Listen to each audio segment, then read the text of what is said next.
Hello everyone. তো সবাই কেমন আছো? তো আমি তো বেশ ভালো আছি। শিল্পাস ব্লগে সবাইকে স্বাগত। তো সবাইকে জানাই সুপ্রভাত। তো আজকে আবারও দেখো একটা নতুন দিন শুরু হয়ে গেল। তো একটা রাতের পর তো আবার একটা দিন, প্রত্যেকটা দিন তো এরকমই চলে। তো দেখো আমি সকাল সকাল ঘুম থেকে উঠে বাসি কাজটা সেরে স্নান করে নিয়েছি, নিয়ে ঠাকুরকে ধূপ দেখাচ্ছি। তো ঠাকুরকে ধূপ দেখাতে দেখাতে তোমাদেরকে ছোট্ট একটা ভিডিও তুলে ধরলাম। আর এদিকে দেখো আমি ভাত বসিয়ে দিয়েছি। তো ভাত বসিয়ে দিয়ে আর এদিকে চাও আমি চাপিয়ে দিয়েছি কিন্তু খুব সকালে। আর এই যে দেখো এবার জামাগুলো ভাবলাম শুকনো করতে দিয়ে দিই। আর এই যে দেখতে পাচ্ছ আমার মাথায় যে গামছাটা জড়ানো আছে, এটা বেশ কিছুক্ষণ তোমরা যতক্ষণ আমার ভিডিওটা দেখবে আমার মাথায় কিন্তু এই গামছাটা জড়ানো ঠিক থাকবেই। কারণ এটা হচ্ছে সাধারণ বাড়ির বউদের কিন্তু একটা অভ্যেসগত নিয়ম যাকে বলে। তো যাই হোক, এই যে চালেও আমি জল দিয়ে দিলাম, দেখো দিয়ে ভালো করে চালটা কিন্তু ধুয়ে নিচ্ছি। আর ওদিকে আমার দেখলে চা কিন্তু প্রায় হয়ে গেছে। দেখো এবার কিন্তু আমি চা দিয়ে দেবো তোমাদের দাদাভাইকে। আর এই যে আমারও চা নিয়ে ছোট্ট একটা ব্রেক, চা বিস্কুটের হবে এখন। তো এবার দেখো আমি ভাতের হাঁড়িতে চালটা দিয়ে দিচ্ছি ভালো করে ধুয়ে।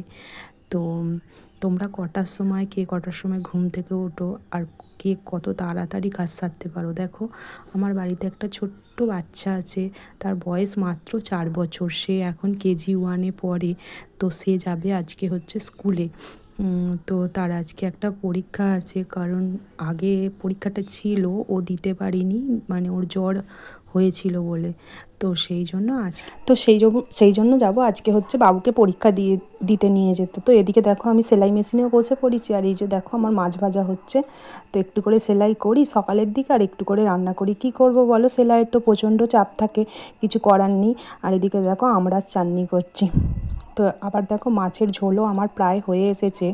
দেখো এই যে মাছ দিয়ে, ঝিঙে দিয়ে, কচু, আলু এসব দিয়ে ঝোল করি, যেটা হয় কি ছেলেটারও হয় প্লাস আমাদেরও হয়ে যায়। ওর একটু ঝাল কম দিয়ে তুলে রাখি যাতে ও খেতে পারে, আর আমাদের একটু ঝাল দিই। আর সেই ফাঁকে চলে এলাম দেখো বিছানা গুছোতে। তো দেখতেই পেয়েছো আমার মাথায় কিন্তু এখনও সেই গামছাটা রয়েছে। এটা হচ্ছে আমার একটা অভ্যাস। আর সেই জন্য আমি প্রত্যেক দিন রাতে প্রচণ্ড কাশি, আর তোমাদের দাদাভাই প্রচণ্ড রেগে যায়, বলবে যে ভিজে চুলে তুমি থাকো, কি বলবো, মাথা করো না, সেই জন্য তোমার এত কাশি হয়। আর এই যে দেখো আমার ছেলে ক্লে দিয়ে আইসক্রিম আমার জন্য বানিয়ে এনেছে, আমাকে খাওয়াচ্ছে। আর কি বলবো, 9:45 বেজে গেছে তখনও কিন্তু আমার ছেলে দেখো খেলা আর তার এখনও শেষ হয়নি, তাকে আমাকে জোর করে করে স্কুল নিয়ে যেতে হয়, সবটাই জোর করে করে।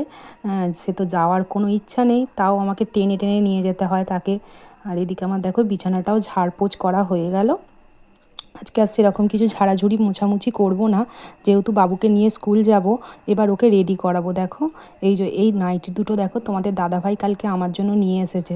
কালারটা খুব মিষ্টি না, দুটো কালারই দেখো। আর এটা দেখো হালকা সবুজের ওপরে, শ্যাওলা শ্যাওলা কতকটা কালারটা, তো খুব সুন্দর হয়েছে। ও আমাকে বলছে কেমন হয়েছে গো, পছন্দ হয়েছে? আমি বলছি হ্যাঁ খুব পছন্দ হয়েছে। আর এদিকে দেখো আমার ছেলে বলছি না, স্কুল যাওয়ার টাইম হয়ে গেছে, সে এখনও খেলে যাচ্ছে। দেখো বাজে দেখো 9:45 বেজে গেছে, চড়ে চড়ে। আর এই যে আমার মাছের ঝোল ভাত, আর এই যে দেখো বাবুর ভাত বেরিয়েছি, মাছ ভাজা।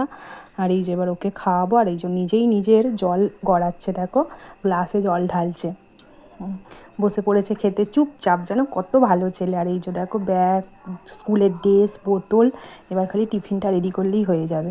তো খাইয়ে দাইয়ে স্নান টান করে নিয়ে বাবুকে নিয়ে বেরিয়ে পড়েছি স্কুলে। তো দেখো এখন চশমা, টুপি, ব্যাগ, তো কেস, জুতো সব কিছু পরে, ড্রেসপত্র পরে দাঁড়িয়েছিল। এই যে তোমাদের দাদাভাই এবার নিয়ে যাচ্ছে আমাদের স্কুলে।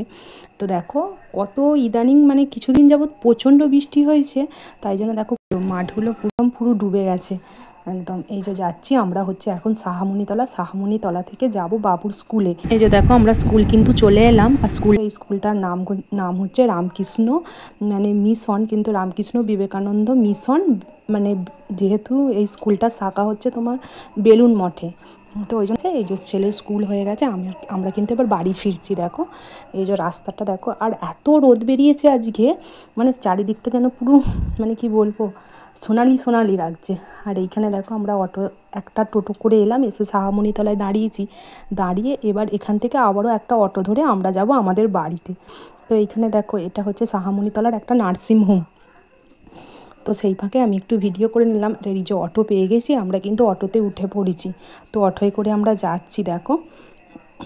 আর এদিকে দেখো বাবু বলছে এইখানে একটা মেলা বসেছিল মাম্মাম, এই যে দেখো এবার নেমে পড়লাম অটো থেকে। তো ওকে বলছি বাবু ব্যাগটা নে। আর দেখো তোমাদের দাদাভাই এই নাইটিটা দিয়েছে, তো কেমন লাগছে তোমরা প্লিজ কমেন্ট করে বলো। আর আজকের মতো এটুকুই, দেখা হচ্ছে পরের একটা নেক্সট ভিডিওতে। প্লিজ আমার চ্যানেলটি তোমরা ভালোবেসে সাবস্ক্রাইবার করে দেবে। চলো টাটা, ভালো থেকো, সুস্থ থেকো, টাটা।